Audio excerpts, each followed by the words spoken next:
నువ్వు వచ్చి హలో నువ్వు తీసుకురా పో అమౌంట్ పంపిస్తా.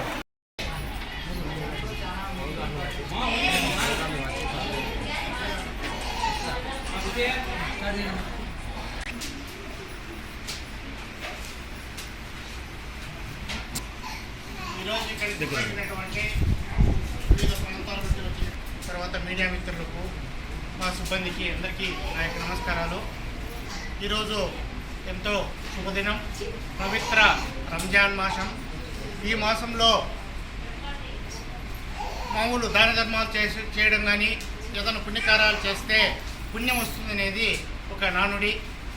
ఈ రంజాన్ మాసం పవిత్రమైనటువంటి మాసం కాబట్టి ఈ మాసంలో ఈ కార్యక్రమాన్ని మంచి మనసుతో ప్రారంభించాలనే ఉద్దేశంతో మన ముస్లిం మైనారిటీ సోదరులందరూ కూడా ఇక్కడికి ముందుకు రావడం జరిగింది. ఈ కార్యక్రమాన్ని ఒక సంవత్సరం పాటు కంటిన్యూగా చేయాలని చెప్పేసి వారు నిర్ణయించుకోవడం జరిగింది. ఈ సందర్భంగా మనందరి తరఫున వారికి హృదయపూర్వకమైనటువంటి ధన్యవాదాలు తెలియజేసుకుంటున్నాము. అలాగే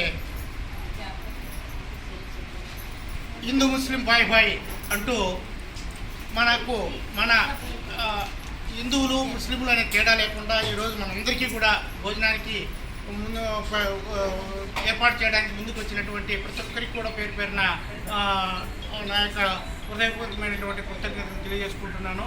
మరి ఇది జామియా మసీద్ కార్యవర్గం. ఈ కార్యవర్గం తరఫున ఈ కార్యవర్గంలో ముతవల్లి వచ్చేసి మహమ్మద్ గారు, తర్వాత కార్యదర్శి అక్రమ్ గారు ఈ కార్యక్రమానికి ముందుకు తీసుకెళ్ళడానికి రావడం జరిగింది.